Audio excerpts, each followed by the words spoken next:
होगा। रूपाय विश्वोत्पत्त्यादि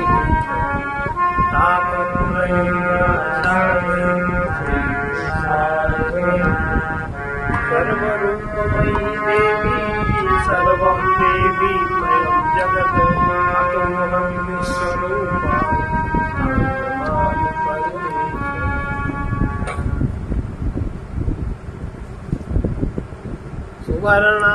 सुवर्णाध्यायमानस्य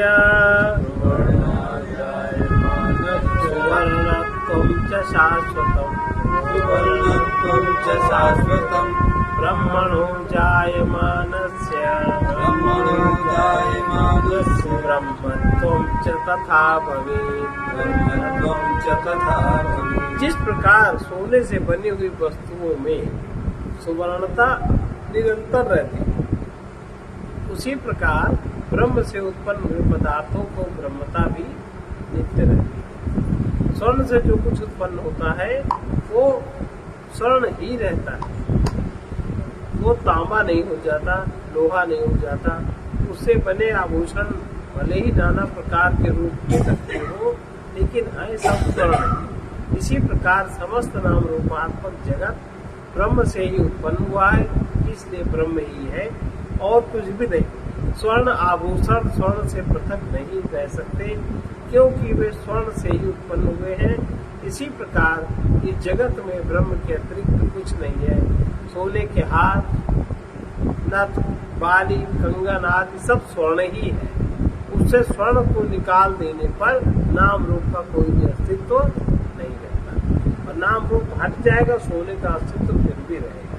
इसी प्रकार जगत है। इसी प्रकार नाना रूपात्मक जगत से अगर ब्रह्म हट जाए तो कुछ भी शेष नहीं रहता, और ब्रह्म बना रहे तो नाम रूपों की कल्पना आप किसी प्रकार भी धारण करते। स्वल्पप्यनन्तरं कृत्वा जीवात्म परमात्मनो यः संतिष्ठति मूढात्मा वयं तस्याभिभाषितम्। जो मूढ़ जीवात्मा और परमात्मा में थोड़ा भी अंतर समझता है, माने जो अपने को साक्षी नहीं समझता, जो साक्षी तक नहीं पहुंचा, वो अंतर ही समझेगा। साक्षी, आत्मा, दृष्टा, परमात्मा, ब्रह्म, ये सब छोटे छोटे भेद जो नहीं जानता और जो साक्षी तक नहीं पहुंचता, थोड़ा सा भी अंतर करता है, फिर वो निरंतर भयभीत रहता है। उसका भय से कभी छुटकारा नहीं हो सकता। ऐसा वेद में लिखा है। परम तत्व एक एवं अद्वितीय है, इसमें रंच मात्र भी भेद करने से भय उत्पन्न होता है। भय तभी होता है जब अपने से भिन्न कुछ दिखाई दे। अकेले रहने पर कोई भय नहीं है, आपको अपने आप से भय नहीं होता। जब आपको अपने से कुछ भिन्न दिखाई देता है तभी भय होता है। जब मैं अपने आप में अकेला हूँ तो किसी प्रकार का भय नहीं हो सकता, और जब उस एक तत्व का अनुभव हो जाता है तब किसी प्रकार का उस प्राणी को भय नहीं रहता। इस समय सबको भय, हर क्षण भय, हमारी सुरक्षा न चली जाए, हमारा कुछ छीन न जाए, छूट न जाए। इसका कारण यही है कि हम जो भी देखते हैं सब अपने से भिन्न ही देखते हैं। अपने को देह में थोड़ा सा सीमित देखते हैं, और भी छोटा करें तो एक वृत्ति हमारे में जो प्रकट हुई उसी वृत्ति में हम देखते हैं, उस वृत्ति से भी हम भिन्न देखते हैं, इसलिए भय है। लेकिन जब अपने को इसी प्रकार जब ईश्वर से भिन्न समझते हैं तो उससे अलग होने पर भय का अनुभव होता ही। फिर ईश्वर से भी भय लगता है। कहते हैं दुनिया से नहीं डरते, हम तो ईश्वर से डरते। ईश्वर से डरने कौन सी बात। इसलिए उपनिषद कहते हैं कि इसलिए ईश्वर के साथ एकता का अनुभव करना चाहिए। ईश्वर के साथ भाषित होने वाला जो हमारा द्वैत है वही मिथ्या है, और मिथ्या द्वैत वो अज्ञानजन्य है, वो भ्रांति है। इस भ्रांति को दूर कर हमें ईश्वर के साथ एकत्व का अनुभव करना चाहिए। जो ईश्वर के साथ पहले एकत्व का अनुभव नहीं कर सकता, वो जगत के साथ, जगत के संबंधों में, निकटतम संबंधों में भी भेदभाव दूर दिखता है और कलह क्रोध को निरंतर दिखता है। ये तो है। यत्रा ज्ञानाद् भवेद्वैतम् इतरस्तत्र पश्यति आत्मत्वेन यदा सर्वम् इतरस्तत्र चान्वपि यत्र ज्ञानाद् भवेद्वैतम् इतरस्तत्र पश्यति आत्मत्वेन यदा सर्वम् इतरस्तत्र चान्वपि जहाँ ज्ञान से द्वैत होगा वहाँ कोई और दिखलाई नहीं देता। निकटतम से निकटतम, माता पिता से द्वैत, पति पत्नी से द्वैत, माँ बेटे से द्वैत, ये जो बहुत अभिन्न संबंध है, इनमें भी दूसरे की कल्पना रहती है। तब जब सब आत्मरूप दिखाई देता है तब अन्य नहीं रहता, तब भय भी नहीं रहता। यदि हम सदवस्तु स्थान नहीं पहचान पाते तो हमें वही पुरुष दिखाई देता है। जब हमें पेड़ का ठूठ नहीं दिखाई देता, स्थान नहीं पहचाना तो भ्रांति हो गई, तो वही व्यक्ति में भूत का आकार दिखाई देता है। और आकार दिखाई देने के लिए भूत में जैसे रस्सी में सांप की कल्पना हो जाती है, वैसे उसका जो आकार प्रकार है वही रहता है, पर इतना लंबा भूत था, इतना चौड़ा था, इतना काला था, भूत की कल्पना हो जाती है। हमारी तरफ आ रहा था और है वो क्या ठूठ, यथार्थ रूप से ठूठ को न पहचाना तो भूत की कल्पना हो गई। इसी प्रकार से स्थान जब पहचान में आता है तो हम समझ जाते हैं कि पुरुष का लंबा शरीर स्थान के अतिरिक्त कुछ भी नहीं है, उसके लंबे हाथ स्थान के अतिरिक्त भी कुछ नहीं है, और उसकी लाठी स्थान के अतिरिक्त भी कुछ नहीं है। स्थान में ना पुरुष है, न उसके हाथ है, न उसकी लाठी। लेकिन ये कल्पना हम कर लेते हैं भ्रांति के कारण। इसी प्रकार जब हम द्वैत को पार कर जाते हैं, तो जब हम एक रूप जगत, अच्छा बाहर से ऊपर से हम कभी नहीं एक रूप देख सकते। जैसे आजकल ये भ्रम होता है कि सब एक है, कोई जाति नहीं, कोई वर्ण नहीं, कोई धर्म, ये भी गलत है। जब तक हम अंदर से तात्विक पहचान नहीं करते, प्रतिजन्य ध्यान ज्ञान नहीं करते, तब तक ये समस्या सुलझने वाली नहीं है। और ब्रह्म के अतिरिक्त कुछ है नहीं, आत्मा के अतिरिक्त कोई अन्य वस्तु का कोई अनुभव नहीं कर सकता। प्रतीत तो बहुत वस्तुएं होती, प्रतीत स्वप्न होता है, लेकिन स्वप्न देखने वाला जो निरंतर सत्य रहता है, इस ताणु पहचान में आने पर पुरुष विलीन हो जाता है। अतः सब कुछ आत्मा है, ऐसी खोज करनी चाहिए, ऐसी दृष्टि उत्पन्न करनी चाहिए, ये साधन करना चाहिए। यस्मिन् सर्वाणि भूतानि यात्मत्वेन विजानता न वै तस्य भवेन्मोहो न च शोको द्वितीयतः यस्मिन् सर्वाणि भूतानि यात्मत्वेन विजानता न वै तस्य भवेन्मोहो न च शोको अद्वितीयता। उस अवस्था में संपूर्ण भूतों को आत्मभाव से जानने वाले, जब संपूर्ण भूतों में आत्मा का बोध जिस महात्मा को हो जाता है, उसकी दृष्टि में कोई दूसरा ना रह के न उससे फिर मोह होता है, ना ही उसको शोक होता है। अविद्याजन्य जो विकार है वो उसके समाप्त हो जाते हैं। जिसे ये ज्ञान हो जाता है कि समस्त द्वैत, जगत, वस्तु, भावना, विचार जो है सब आत्मा से उत्पन्न हुआ। वो आत्मा से किस तरह से उत्पन्न हुआ, जैसे जल से तरंग किस तरह उत्पन्न हुए, वायु का उसमें संकर्षण हुआ। जल में बुदबुदे किस तरह उत्पन्न हुए, वायु की उसमें स्थिरता बनी, तो वो उत्पन्न हुआ। तो फिर हम समुद्र से भिन्न चीजें नहीं देखते और न उनका कोई हमें प्रभाव पड़ता है कि लहर आई हमें उठा ले जाएगी, तब लगता है लहर में क्या दम। तब बाद में समझ में आता है कि हम जिसको द्वैत जगत मानते हैं उसकी सत्ता है, उसमें क्या दम है जो हमारी कोई हानि कर सके। जगत हमारी कोई हानि नहीं कर सकता। वो जो भी होगा हमारे साथ वो किसी न किसी हमारे ही कर्म का परिणाम होगा। कभी अपने भूल भ्रांति अज्ञान से ऐसे कर्म हमसे बने होंगे जिसका परिणाम अब आया, उसी से हमें गुजरना पड़ता है। उसके गुजरने की युक्त नीति कि सर्व आत्मवत् सर्वेश भूतेषु, अगर ये भावना दृढ़ हो जाए, भाव स्तर पर इसका ज्ञान हो जाए, तो प्रारब्ध कर्म भी क्षीण हो जाए। जगत में बहुत कम कष्ट रह ही नहीं जाते, दुख भी बहुत कम हो जाते। एक क्षण ऐसा आता है कोई दुख रहता ही नहीं और कोई दुख देने वाला भी नहीं रहता। अब जिसे यह समझ में बात आ गई, ये समस्त नानात्व एक अद्वितीय चेतना मात्र है, उसे द्वैत का अनुभव नहीं होता। जैसे कोई सोकर उठे और अनुभव करे कि समस्त स्वप्न का विस्तार जागृत मन का ही विकार है। ये अनुभव कर, जागृत मन में जो मेरे वासनाएं बची, जागृत पूरी नहीं हुई, वही हम स्वप्न में पूरी कर रहे हैं, विकार है। वैसे ही शुद्ध चेतना के स्तर पर जो व्यक्ति जाग जाता है, वो व्यक्ति अमृत स्वरूप स्वयं को अनुभव करता है।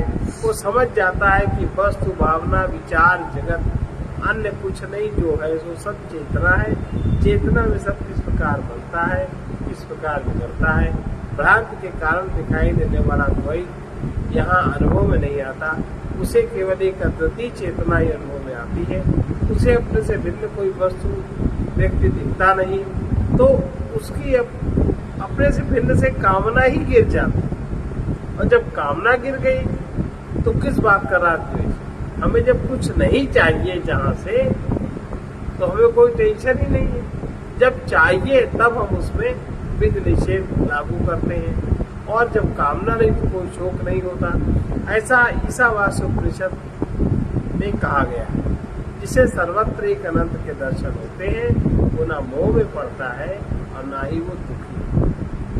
मोह में ना पड़ने मतलब नहीं घर गृहस्थी नहीं बसाएंगे, घर गृहस्थी वो अच्छे से चलाएगा। अभी हम लोग नहीं चला पाते घर गृहस्थी। अभी तो इतनी सी बात में लोभ, इतनी सी बात में मोह, इतने में विकार। अभी तो कर्तव्य हमें पता ही नहीं है कि हमें कर्तव्य क्या है। वर्तमान कर्तव्य के चयन करने में ही दिक्कत है। अभी तो एक जैसे पशु किसी डोरी से बंध जाए और उसको ऐसे खींचे, जैसा जैसा प्रारब्ध कर्म होता है, जैसी वृत्तियां चित्त में होती, वृत्तियां गला बांध के ऐसे ऐसे खींचती है, तो उधर खींचता जाता।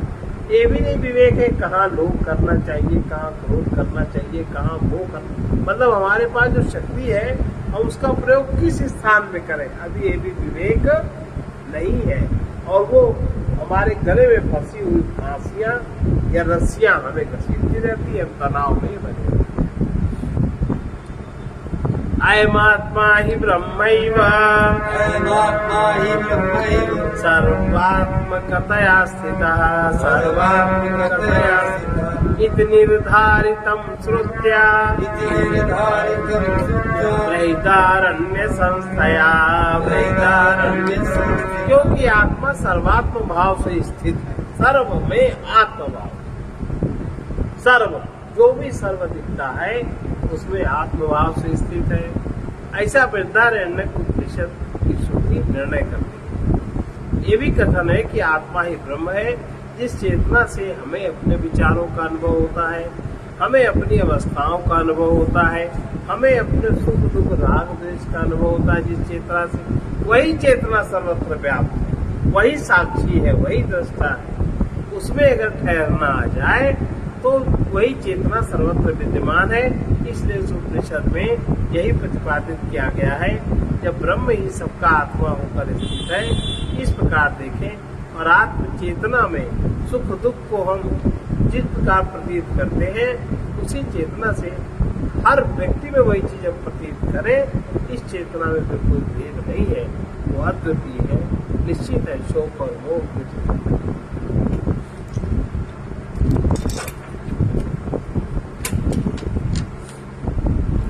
अगला अध्याय है, ये जो प्रपंच है ये मिथ्या।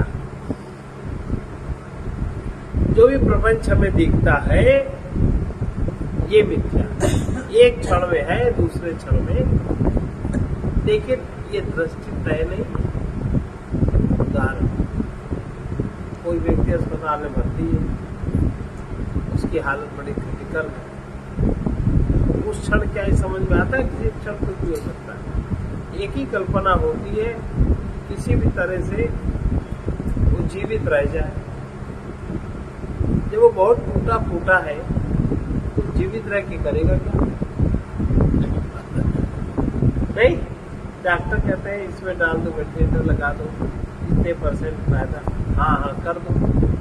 ये विवेक ही नहीं होता कि अरे साल में बाद मरेगा तो अभी मरेगा तो क्या दिक्कत है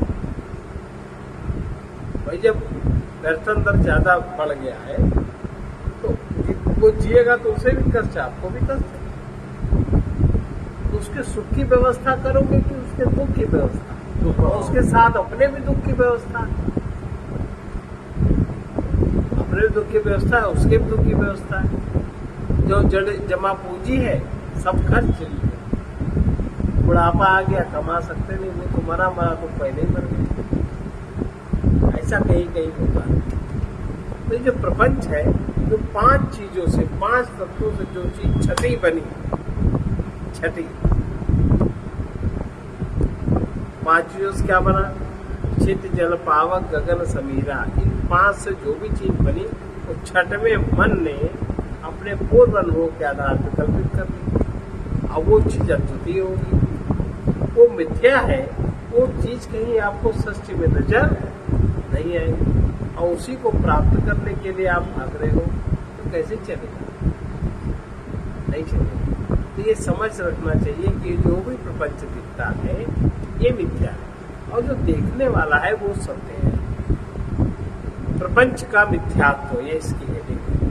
अनुभूतोप्ययं लोको व्यवहार क्षमोऽपि सन्, असद्रूपो यथा स्वप्न,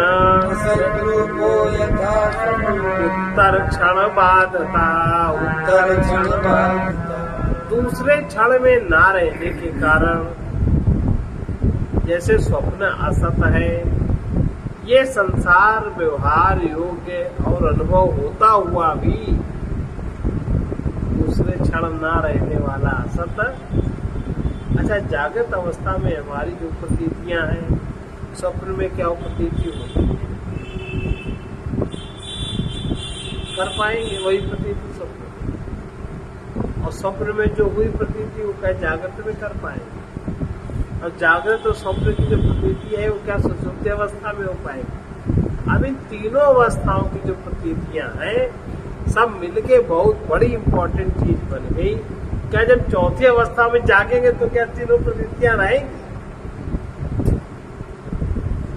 इसका मतलब ये दिखता तो है व्यवहार, अनुभव भी होता हुआ सा लगता है, लेकिन हमारी भ्रांति इतनी गहरी है कि बहुत बारीक जहाँ भेद है वहां समझ नहीं पाते ये असत है।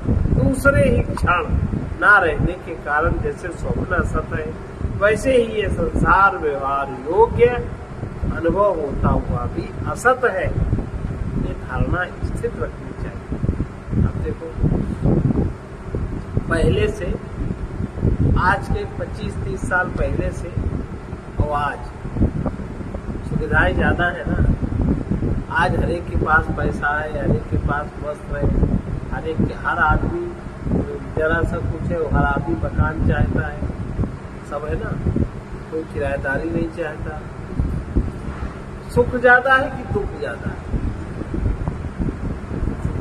इतनी सारी परिस्थितियां बदली, सब कुछ हुआ, सुख ज्यादा हुआ कि दुख ज्यादा हुआ?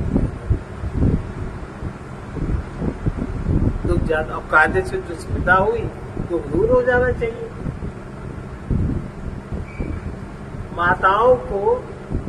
माताओं ने अपना अनुशासन भंग किया,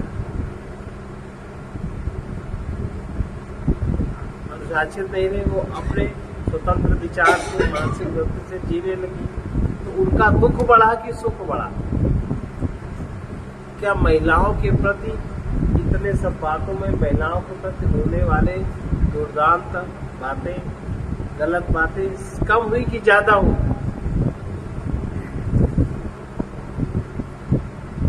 ज्यादा हुई। किसी की कहीं भी कोई निष्ठा, कोई प्रीति कमी आई कि अधिक हुआ? कमी आएगा। ये हम लोग दैनिक जीवन में अनुभव करें। बाहर देखने में सब कुछ ज्यादा हुआ, लेकिन जो मानसिक प्रतीति थी वो न्यून। व्यक्ति को अशांति बढ़ी तो उसको अविचार बढ़ा, तो उसको दुख बढ़ा। इसमें आचार्य कह रहे हैं कि दिखाई देने वाले जगत को मिथ्या सिद्ध करते हैं। ये कहते हैं कि जब वो अपने आत्म स्वरूप का ज्ञान प्राप्त जिसको हो जाता है, तो इसमें संदेह नहीं कि ये जो मन में अकाट्य तर्क और युक्तियों द्वारा ये बात जब अंदर सिद्ध हो जाती है, तब ये बात स्वीकार करता है कि ऐसा। इसके पहले उसका स्वभाव उसको स्वीकृति नहीं देता, जब तक वो नहीं समझता। यद्यपि हम बार बार समझ के शब्द के दोहराने को लगता है कि हम समझ गए, लेकिन समझ में नहीं आता। जैसे उदाहरण, किसी लड़की का प्रेम किसी लड़के से हो और लड़के को भी उससे आपस में प्रेम हो गया। अब दोनों आपस में एक साथ रहना चाहते हैं, विवाह बंधन स्वीकार करना चाहते हैं, लेकिन उस लड़की के माता पिता, संबंधी मित्र उसे भली बात समझाते हैं कि ये लड़का इस लेवल पे ठीक नहीं है, इसकी प्रवृत्ति अपराधी है, इसका ये है। इसके बाद भी क्या उसने अनेक लड़कियों को धोखा दिया, प्रूफ प्रमाण भी प्रस्तुत करते हैं, सारी ताकत लगा देते हैं, ये विवाह उचित नहीं है। उस समय ज्यादा प्रेशर में लड़की सबकी बात मान लेती है, लेकिन उसकी बुद्धि में समझ में आ जाता है कि वाकई में ऐसा है, फिर भी विवाह ना करने का निर्णय वो बदल नहीं पाता। सब ऊपर सब समझ गए, ये लोग झूठ क्यों कहेंगे, सब सत्य कह रहे हैं। लेकिन जब उस लड़के से पुनः बातचीत या भेंट होती है तो वो उस निर्णय को बदल। ठीक इसी प्रकार घर में, परिवार में कोई जाता है नया प्राणी, उसको सब पता है कि हम अलग रहेंगे, ये समस्याएं हैं, ये है, सब बातें जानते हुए भी उसका अहंकार इतना टकराता है कि अब तो ऐसा संभव नहीं, ये उसको भ्रांति नहीं वो बिठा पाता। तो ये उसे इतनी अधिक आसक्ति हो जाती है अपनी मान्यता में कि हमने चूंकि स्वीकार किया इस लड़के को, हम कैसे काट सकते हैं? क्या हमसे बड़ा? अब अंदर अचेतन में क्या कहता है? क्या मेरा बाप हमसे बड़ा हो सकता है? क्या इष्ट मित्र हमसे बड़े हो सकते हैं? मैं जो करूंगी वही सत्य होगा। ये जो उसकी मैं है, उसकी मैं उसके गलत निर्णय पे इतनी आसक्ति बना देता है और उसका त्याग नहीं कर पाती, ऐसा होना स्वाभाविक है। इसी प्रकार आचार्य कहते हैं कि अनेक प्रकार की युक्तियां देकर भी ये समझाया जाता है कि मन बुद्धि न होकर शुद्ध चेतना ही है। चेतना किस प्रकार काम करती है? इस चेतना सर्वत्र विद्यमान है, वो समस्त जगत में कुछ नहीं, केवल रूपाकार ब्रह्म है। ये बात समझ में कहीं इतनी आसक्ति, कहीं ईगो में इतनी टकराहट है। इसका तात्पर्य है शरीर मन बुद्धि के द्वारा उपलब्ध होने वाला जगत मिथ्या है, किंतु ये निर्णय करना, बुद्धि इस बात को स्वीकार करे, आपकी अहम चेतना इस बात को स्वीकार करे, आप जिसको मैं कहते हो, बहुत कठिन बात है, स्वीकार नहीं होता। इसलिए जो इस समय जो हमें जगत दिखाई दे रहा है, स्वप्न देखने वाले हम कितना ही कहें स्वप्न के विषय, स्वप्न के अनुभव कुछ नहीं, केवल जागृत मन की कल्पना है। किंतु जब तक स्वप्न पुरुष स्वप्न संसार में रहता है, तब तक वो आपके कथन को स्वीकार नहीं कर सकता। जागे बिना स्वप्न का मिथ्यात्व अनुभव नहीं कर सकता। हमें दिखाई देने वाला जगत केवल व्यवहारिक सत्य है। हम इसमें व्यवहार तो कर सकते, लेना देना कर सकते, इसके ऊपर हम इसमें कुछ नहीं कर सकते। इसलिए यद्यपि इस जगत में व्यवहारिक सत्ता का मूल्य है, किंतु इसे मिथ्या समझना जब तक ज्ञान न हो तब तक किसी के वश में नहीं है। हम यही समझते रहते हैं कि जो हमारे अनुभव में आ रहा है, हम व्यवहार करते हैं वो सत्य है। यद्यपि हमारा यह तर्क सत्य समझ में आता है, किंतु वो मिथ्या है। जगत के अनुभव स्वप्न के समान है। हमारा तर्क होता स्वप्न मिथ्या हो सकता है, ये जगत मिथ्या थोड़ी ना हो सकता। हम इस बात को सत्य स्वीकार नहीं कर पाते। अब यद्यपि सत्यता के मापदंड जगत में उपलब्ध है, फिर भी वो मिथ्या है। यद्यपि स्वप्न दिखाई देता है, व्यवहार भी होता है, स्वप्न मात्र से स्वप्न क्षुधा की तृप्ति भी होती है। जागने पर जागते स्वप्न मिथ्या है। स्वप्नांध जागृत अवस्था की क्षुधा को तृप्त नहीं कर सकता। स्वप्न में कोई सार नहीं, मिथ्या है। इसी प्रकार जागृत अवस्था के जगत में व्यवहारिक मूल्य दिखाई देता है, किंतु वो असार है। उसकी असारता हम समझ जागने पर जैसे स्वप्न का बात हो जाता है, इसी प्रकार जब आत्मज्ञान की अवस्था में जागृति होती है तब तीनों जगत का बाद हो जाता है। जिस जगत का बाद होता है वो मिथ्या है, इसलिए यह जगत भी वो स्वप्न मिथ्या है, तो ये भी मिथ्या है। अब अगला 57वां स्वप्न जागरणे भी कहा, स्वप्ने भी नहीं जाग रहा, स्वप्ने भी नहीं जाग रहा। यमेव लये नास्ति, यमेव लये नास्ति, तयोपि युभयोर्न च, नभोपि युभयोर्न च, नभोपि युभयोर्न च। जागृति में स्वप्न अलीक हो जाता है, स्वप्न समाप्त हो जाता है। स्वप्न में जागृति अवस्था नहीं रहती। स्वप्न और जागृति, सुषुप्त अवस्था में जागृत और स्वप्न दोनों ही नहीं रहता, और इन दोनों में सुषुप्ति नहीं रहती। तीनों अवस्थाएं अलग अलग अनुभव होती हैं। अब इसको हम लोग, इसकी व्याख्या हम लोग कर सकते हैं।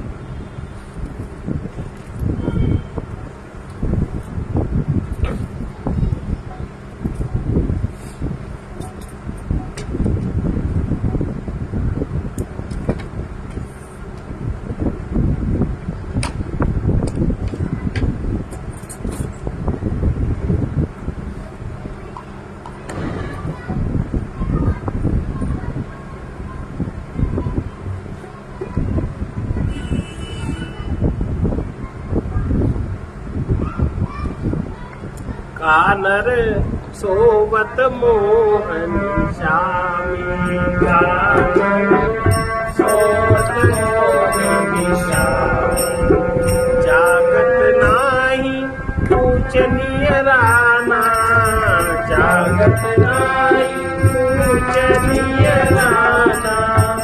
कानर सोवत मोहन श्यामी, कानर सोवत जागत नाही पूजनीय राना, जागत नाही पूजनीय राना। पहला नगे नगारा श्वेत केश भय, पहला नगारा श्वेत केश भय। तुझे बैन सुनत नहीं गाना,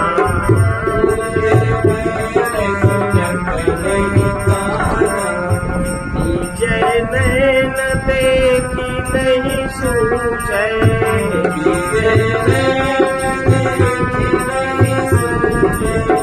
चौथे आई गिरा परवाना, चौथे आई गिरा परवाना।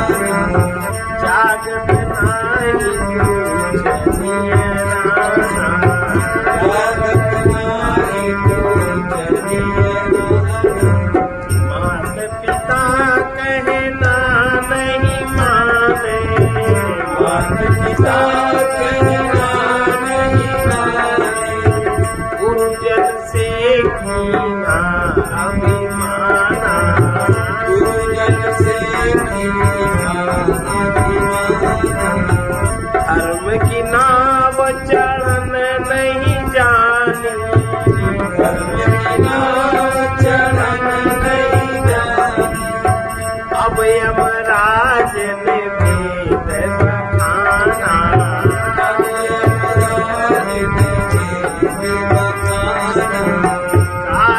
सोवत हो शामे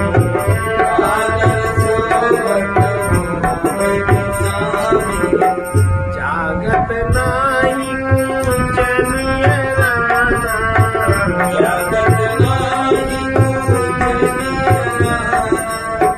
अब यमराज ने भेद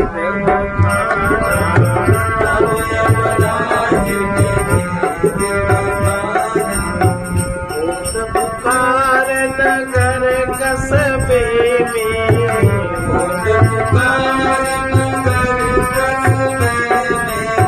रैयत लोग समय अकुलाना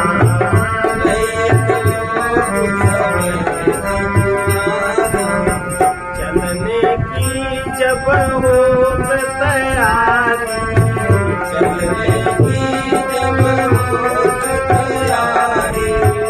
अंत भवन बिच प्राण लुकाना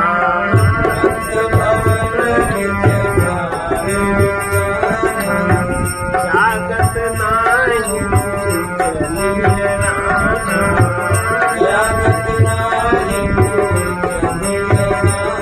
प्रेम नगर में आट लगत है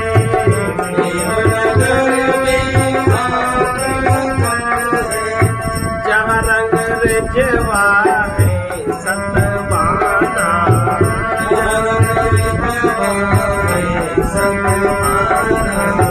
कहे कबीर कोई काम नहीं है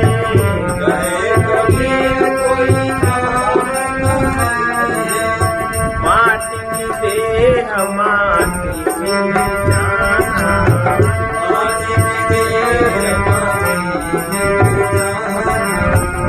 जागत नाही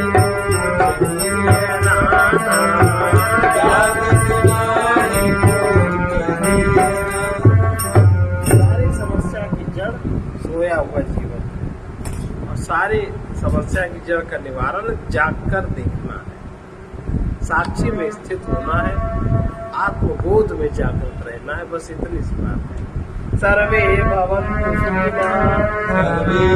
सुखिनः सर्वे भद्राणि पश्यन्तु मा कश्चित् दुःखभाग् भवेत् उग्रवीर महाविष्णु ज्वलन्तं सर्वतोमुखं सिंहं भीषणं भद्रं मृत्युं नमाम्यहम् कृष्णाय वासुदेवाय हरे परमात्मने प्रणतक्लेशनाशाय गोविन्दाय नमो नमः असतो मा सद्गमय तमसो मा ज्योतिर्गमय विद्युर्मामृतं पूर्णमदः पूर्णात् पूर्णमुदच्यते पूर्णस्य पूर्णमादाय पूर्णमेवावशिष्यते